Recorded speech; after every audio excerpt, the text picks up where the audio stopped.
Hola, ¿qué tal? Buen día, soy la doctora Mónica Zavala. Gracias por estar de nuevo con nosotros en el canal de Café con la Gastro. En esta ocasión estoy con la doctora Nayeli Bueno Hernández. Ella es nutrióloga, además es doctora en ciencias de la salud. Entonces, ya saben, todo lo que hablamos aquí tiene sustento médico, sustento científico, recomendaciones. Y bueno, Naye, muchas gracias por aceptar la invitación. Gracias por estar con nosotros. Pero si quieres presentarte para que te conozcan. Hola, ¿qué tal, Mónica? Pues muchas gracias por la invitación. Yo encantada siempre de estar en tu canal. Y bueno, pues como ya lo mencionaste, yo soy licenciada en nutrición, tengo una maestría y un doctorado en epidemiología clínica. Y bueno, básicamente mi actividad clínica y de investigación pues es enfocada a las enfermedades gastrointestinales, pues desde reflujo, enfermedades del intestino y bueno, pues encantada de resolver algunas de las dudas de tu público. Muchas gracias, Naye. Y créanme que así como hay médicos que se especializan en ciertas áreas, digo, además de Nayeli, la doctora Nayeli de ver disminución de peso, todo luego está muy enfocada a las enfermedades gastrointestinales. Al final podrán tener sus datos para contacto, para consulta, además, como siempre lo hacemos con nuestros invitados. Y bueno, Naye, te platico que en otras sesiones habíamos platicado sobre el pH de los alimentos, sobre todo porque existe mucho la duda o inclusive también siempre los médicos pues ponen a todos como una receta de cocina, muchos médicos, no digo todos, suspender esto, no comer aquello, y a lo mejor nos hace falta pues ver en cada paciente una indicación particular.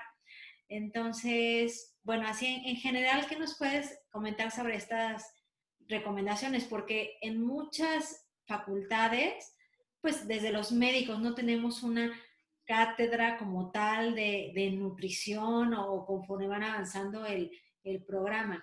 Y es a veces una recomendación muy general que se hace, una receta que se expide en ese momento y ya está. ¿Qué nos puedes comentar de tu experiencia? Bueno, mira, respecto a eso, existen muchos alimentos que efectivamente nos pueden dar la sensación de tener más síntomas de reflujo o nos pueden dar la sensación de incomodidad. Eso es una realidad, pero no necesariamente se debe a que tengan un pH que ocasione algún malestar directo sobre las células.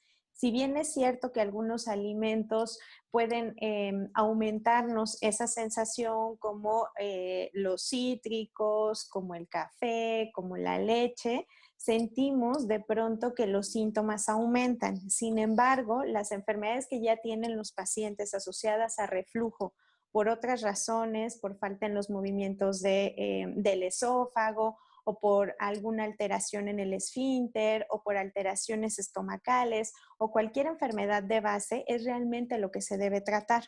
Como te comentaba, algunos alimentos podrían llegar a ser coadyuvantes. Otro de los puntos importantes son las cantidades. Es, para mi parecer, una de las razones más importantes por las cuales los pacientes suelen llegar a tener mayor o menor sensación de plenitud o de malestar a nivel intestinal y también a nivel del esófago. Entonces, una de mis principales recomendaciones sería que cada uno de los pacientes identifique si realmente ese alimento le está desencadenando algún síntoma o en realidad lo que necesita es acudir con un gastroenterólogo que le indique algún procedimiento de diagnóstico enfocado principalmente hacia hay alguna alteración en la motilidad, en el pH y demás, para que entonces la alimentación sea un coadyuvante.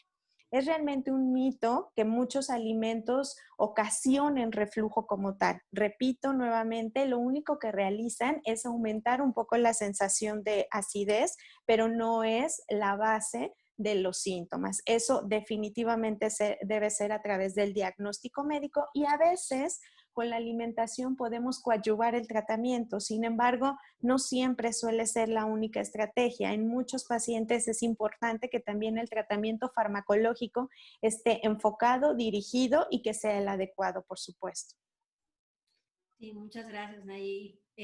Doctora Nayi, en nuestro caso, pues ya nos conocíamos, el estarnos preparando. Nuestra amistad surgió precisamente con un café, un ponernos de acuerdo en el otro lado del mundo, coincidimos en alguna ciudad y fue precisamente así, una nutrióloga y una gastroenteróloga que no tienen miedo al café, que lo toman todas las mañanas sin culpa, sin algún miedo. ¿Qué nos puedes decir acerca del café? Se me hace muy interesante, te escuché alguna vez en una ponencia sobre esos mitos y la poca evidencia que hay para culpar al café sobre los síntomas.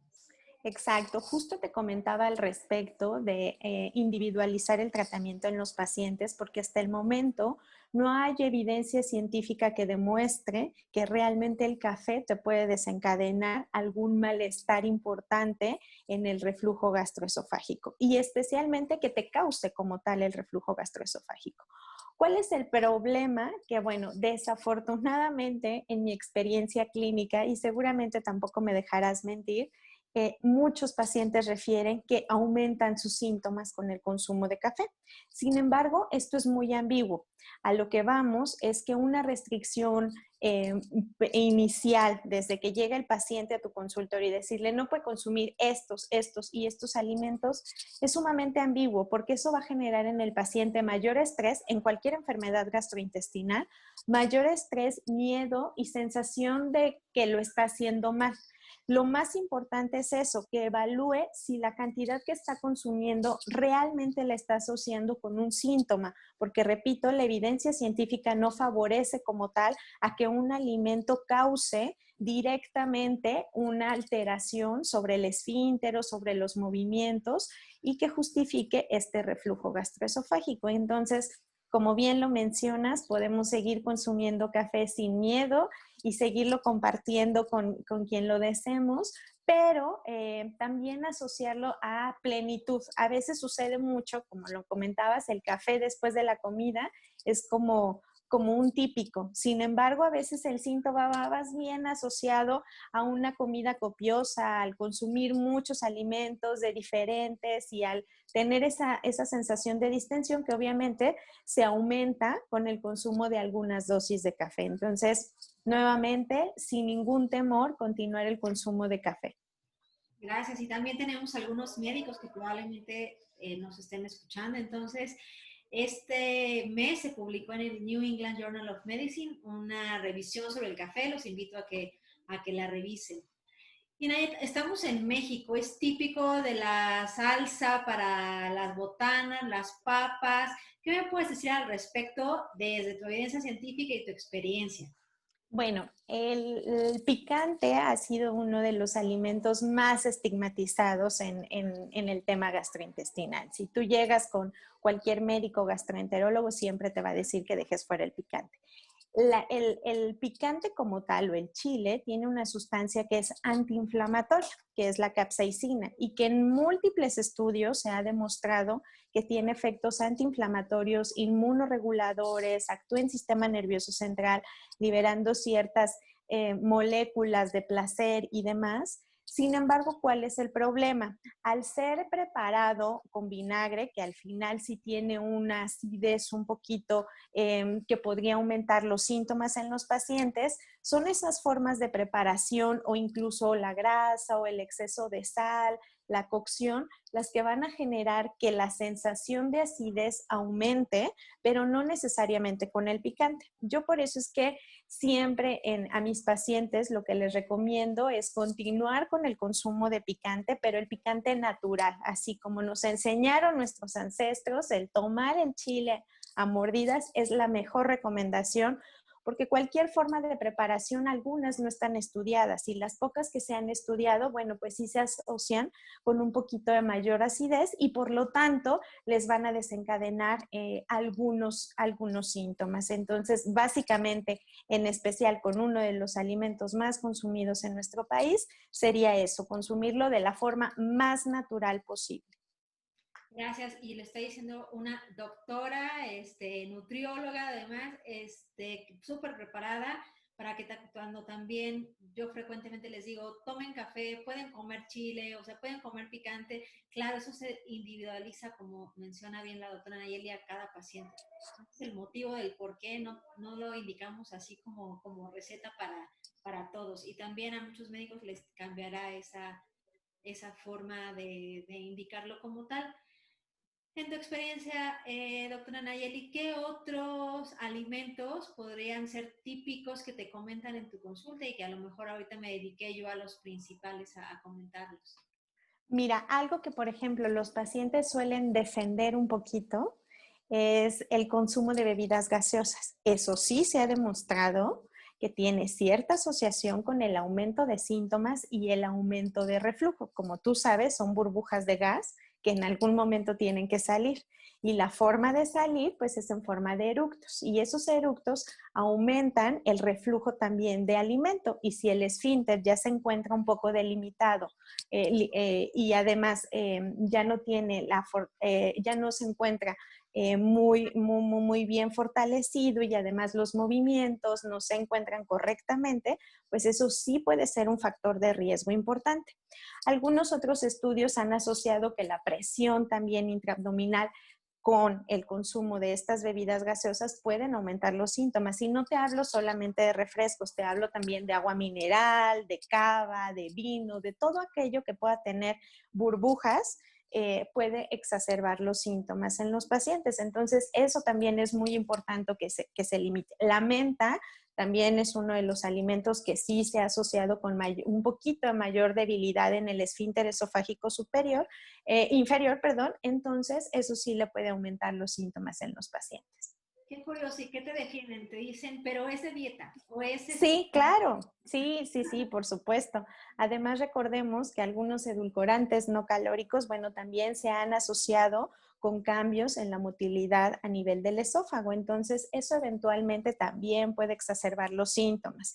Así que, bueno, entre que investigamos si están o no están asociados, yo prefiero limitar el consumo de refrescos y de bebidas gaseosas en la medida de lo posible. Por supuesto que esto tiene que ver con la dosis respuesta. Sin embargo, bueno, es más fácil decir no en ese caso que estar probando. Si me hablaras de alguna fruta, verdura o proteína en donde vale la pena tomarnos el tiempo para ver qué tan bueno o malo es, pues lo haría. Pero en el caso de las bebidas gaseosas, que son más desventajas que ventajas, sin ningún problema no las recomendaría. Gracias. ¿Y qué nos puedes comentar? Ahorita tocaste también un punto acerca del consumo del vino y los síntomas en estómago, los síntomas gástricos. Mira, ahí sí tocamos fibras sensibles porque soy una ardua defensora del vino en todas sus presentaciones, como nutrióloga y como de forma personal se ha asociado como un cardioprotector importante. Sin embargo, bueno, pues no nos podemos engañar. Tiene una acidez que en algunos pacientes podría no favorecer mucho a su sintomatología. Sin embargo, algo importante a considerar es la dosis. Sí o sí, incluso un paciente que no tenga reflujo, o sea, cualquier persona, si excede la dosis, sí o sí le va a exacerbar sensación de reflujo gastroesofágico. Entonces, bueno, ahí tendría que individualizar, pero si tuviera que hacer una recomendación específica, bueno, la recomendación internacional, ¿no? Los 240 mililitros, que son los que se asocian con mayores beneficios. Más de eso, además de reflujo gastroesofágico, podría estar asociado con otras enfermedades metabólicas. Y ese precisamente es el punto que comentas, es la cantidad, ¿no? O sea, si todos nos limitáramos realmente a cómo es la recomendación de con tus alimentos, esa cantidad, una copa de vino al día, cardioprotector, pero el problema es que en las fiestas no corre eso, o sea, un vaso Exacto. de nada, entonces, y más todo lo que nos dieron de comer, bueno, razón suficiente para que estén llamando al gastroenterólogo por la noche o al día siguiente, porque de ahí se desencadenó este malestar. Así es. Y pues muchas gracias, doctora Nayeli. Yo creo que todos estos recomendaciones, tips, o sea, evidencia que nos recomiendan que existe, no existe, es muy importante. Y un punto que tocas muy importante, visita al gastroenterólogo, a lo mejor llegan directamente a tu consulta y ya los envías, o somos de los que te enviamos, ve con la doctora Naya, te la recomiendo porque yo gastroenterólogo necesito que vayas con un nutriólogo porque entre los dos vamos a manejar esto, ¿sí? Entonces, Claro que sí. Esa es la mejor combinación, el equipo multidisciplinario siempre.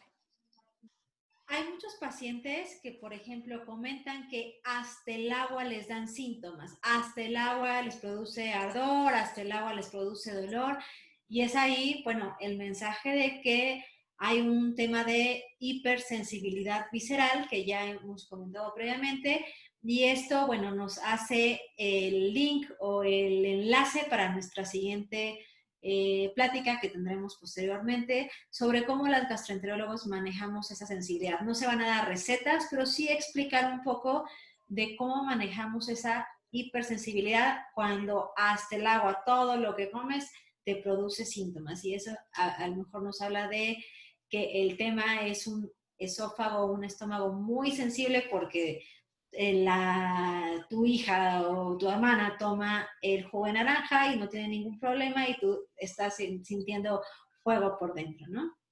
Muchas gracias, Naye. Para contacto con tus redes sociales o teléfono para sacar consulta, lo pondremos al final, pero de redes sociales, ¿qué nos puedes comentar?